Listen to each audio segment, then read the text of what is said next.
is all about value for money. It's so important. The same as when someone's putting on a gig. If someone goes to a show and don't think that they've got good value for money, they don't feel they've been entertained, then that's a negative for the artist. And we're exactly the same. We just want people to enjoy the games and actually end up saving money. Because if you don't go out for a couple of nights because you want to play Football Manager, it's paid it back, right?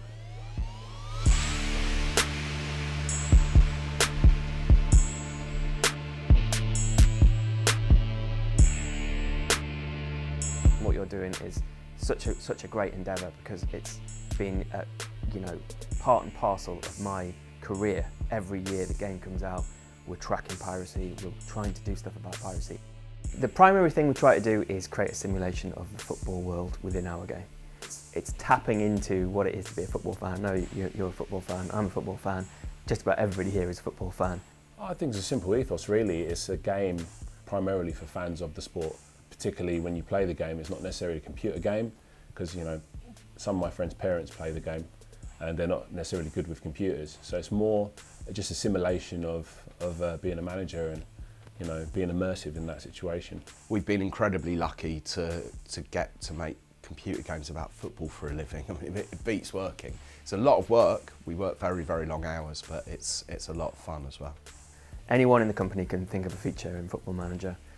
From the intern to the studio director. We put it all into a big database and then we go through in features meetings and discuss them. There's so many features and so many things which are happening in the real world of football, and we just try to replicate them, and anything what we haven't done as well as we did the previous version, we try and make it better alongside adding new features to the game. Personally, I try and take a look at it. What do the players want most? What do I as a player want to see in the game? And we sort of go from there and work out what we can do this year, what's possible, and yeah, we just take it from there, just carry on working. When we start working on a new game, we're trying to obviously improve what we've already done. So there's two main areas that we look at. One is evolution and one is revolution.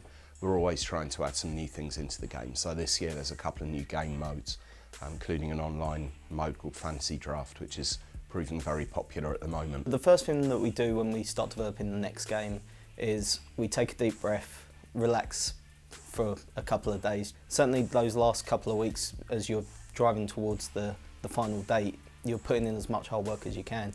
At the end of the day, you're a consumer as well. I play the game, everyone here plays the game. We want our players to have the best experience, so we're always putting in the biggest effort that we can as we're coming up to release date. At the moment, we've probably got enough ideas for the next 3 or 4 versions of the game, and there's a couple of thousand that I'm going to be going through to get ready for when we really hit the ground running on the next game starting in January. It was actually the first year we hadn't had feature meetings. So the feature meetings which are coming back for FM17 are everyone from the studio sits in a room and debates all the ideas that come through and then vote at the end of it for what priority it should have. Let's say that's been done, we've got the feature set decided by the studio director. I will sit down with the members of my team, the gameplay team.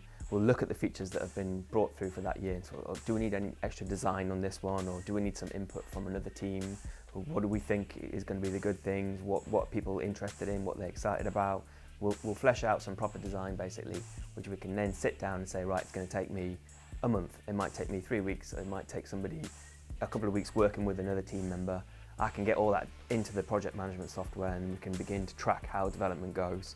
Then the work can be apportioned out to the programmers and to the artists and all of the sort of development team. I can't really say too much more because I'd have to kill you if I'm talking about the next version. We then hit a point around sort of middle of summer, June, July time, where we stop adding features into the game and we start to apply polish and we start to fix any bugs that have come through the system and get it into what we call shippable state. Even when the game's out, it's never truly finished. We're always looking to try and improve that current version as well. So we do that with patches and hot fixes, just because there can be bugs in there. No piece of software will ever release without bugs, it's impossible. We want to make sure that the users are getting the best experience that they can out of the game. We've got a bunch of full-time people and some part-time people as well. I think we have about 100 full-time employees here, which seems like quite a lot, but certainly compared to a lot of other games, it's not a large amount of people, I'd say. We are a relatively small development studio. When we became part of Sega 9 years ago, there were 35 of us, and 32 of those 35 are still in the studio now. So there's been a lot of people who've been with us for a long time, 5 years, 10 years, 15 years. I'm 20 years plus now, so proper dinosaur. What we like to do is create a good work environment first and foremost for the people that are working here. Basically, the people here, we like to cultivate talent and keep them interested, and we keep them interested by allowing them to work on the sort of stuff that interests them and what they want to work on, basically. But it's very important to us that everyone who's part of the team here is happy, because if they're not, that's going to cause problems for everyone else. That stuff tends to spread. Overall, on Football Manager, we've probably got about 40 programmers. We're split up into different departments, different teams. Like FMO, FMM. You've got people that are working on handheld, you've got people that are working on the tablet version. And then there's half a dozen people in the art team as well. Then there's the core tech team away from that, plus production, myself as the director. Then we have the research and translation team, where we have 1,300 researchers around the world feeding into 51 head researchers who feed into 5 people, the comms team, the QA team. So it's a big old setup. The hours as well are pretty ridiculous. This isn't a 9-to-5 job. There are parts of the year where for some of the team it is, but then there are other parts of the year where we're doing 16 hours. And I start working when I wake up, I finish working when I go to bed, and that's 7 days a week. But that's just what you do when you're in the creative industry, because it's not really a proper job, is it? So you can't complain. It's better than when I was flipping burgers when I was 15, 16. The way that I manage success with Football Manager for me is, do I enjoy playing this product at the end of the day? And if I don't, then I'm disappointed in myself, because at the end of the day, everyone here plays Football Manager, everyone here loves Football Manager, so we all just want a fun game to play, basically. Every now and then I'll meet somebody and I'll start speaking about the game, and they'll be like, oh God, I almost dropped out of university because of that game. So I don't know if that's a good measure or a bad, because we don't want to inspire people to drop out of uni. But it's something which I was really passionate about playing, and it's nice to see other people share that passion and have something to relate to and something in common with them, because I was there at one stage playing the game. You've got to look at the monetary side, how the game sells. At the end of the day, we're all here, we get paid a wage, we work for that wage. That's one side of it, but then the second side is, if I'm sitting and playing that game and the hours are clicking by and I'm thinking, I've got to go and have lunch, no, I'll just have one more game or just do one more transfer, then that's a sure sign that we're onto a good version of the game. Our first website and first forum was set up in 1994, so that's before a lot of people who'll be watching this were even born, So we've been doing it a long time, and a lot of the ideas come from the community as well. Our community forums are absolutely huge.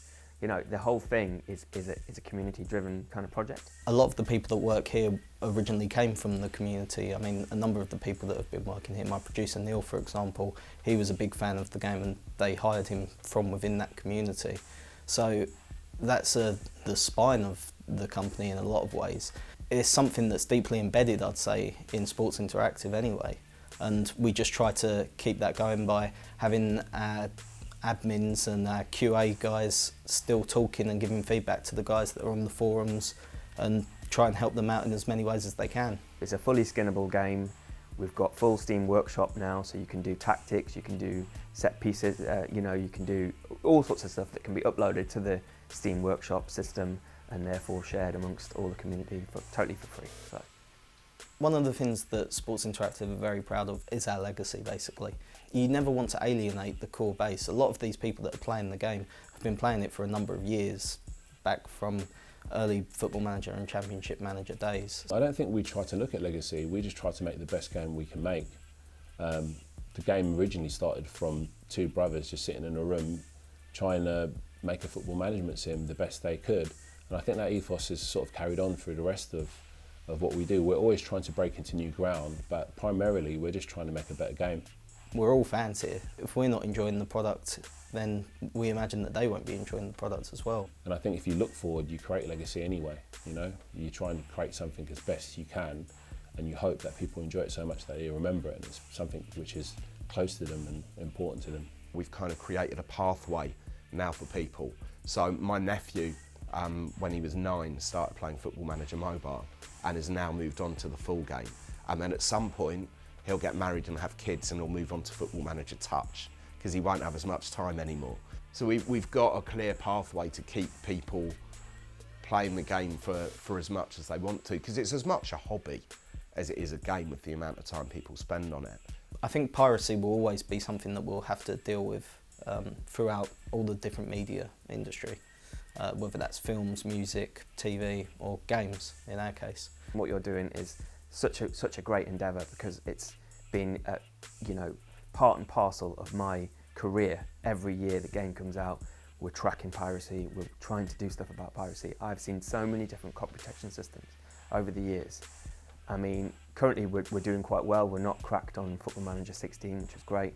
Things like Steam make it a little bit easier and stuff, but I always believe this, if someone really wants to hack a game, I think, they're going to get there eventually. It's just the amount of period of time that we can cut down it getting cracked. It comes down to ones and zeros, It will be cracked. There's a lot of talk about monetary systems being hacked, bank accounts being hacked, cards being cloned. It's going to happen. It's going to happen. And it's brilliant what technology has done for us. Also, it's opened a Pandora's box. The moral message is, think about what you're doing. It's theft. At the end of the day, it's theft. It's affecting people. It affects our bottom line. And we just kind of hope and love that people understand our effort and how much passion and hours and effort we put into making this game, and also how much hours people enjoy playing the game. We sell a couple of million games, so everyone thinks, you must be doing amazingly well. And it does frustrate that there are 20 million people playing the game each year when you sell a couple of million, because entertainment it's not a human right. It's not just about trying to block these pirates and stop the game, from running properly. There's a moral, there's an ethical message behind it, because do you think that it costs time, it costs effort, to develop these things? It's not just something that's done off the cuff. I think hopefully the way that I've been speaking already shows you that we're putting a lot of energy into it. This is kind of our lives work. That's what it's like to be at Sports Interactive. There seems to be this misconception as well that if people pirate a game, well, it's just keeping money away from me.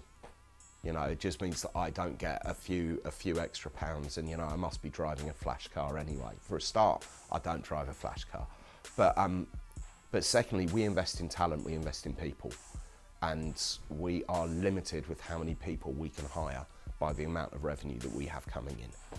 If we have more money coming in, we hire more people. We hire more people, that gives more people careers, and it makes the games better for everyone. Think of the people who make them, because we don't have another source of income.